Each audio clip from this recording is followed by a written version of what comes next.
foi a ideia da minha cunhada, de cortar umas madeirinhas, uns tronquinhos, né? E colocar ali como se fosse uma lareira mesmo, né? Então, meu marido cortou, se eu não me engano foi com uma maquita. Ele pegou emprestado ali, daí ele...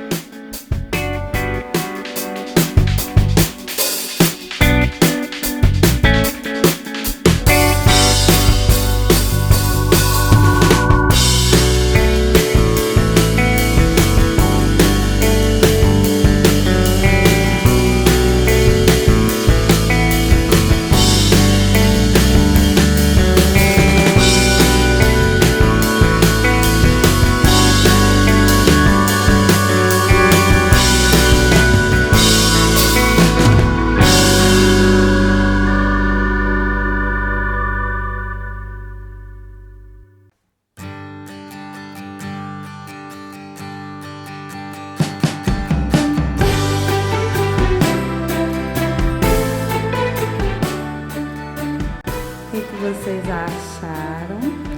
Por favor, se vocês gostaram ou não, comentem, deixem nos comentários. Eu preciso saber, né, o que vocês acharam. E esse é o resultado final. E é isso aí, galera. Se vocês gostaram, curtam, compartilhem com seus amigos. Ainda há tempo de vocês fazerem a lareira de vocês, né? E é isso aí, galera. Valeu e até a próxima. Tchau!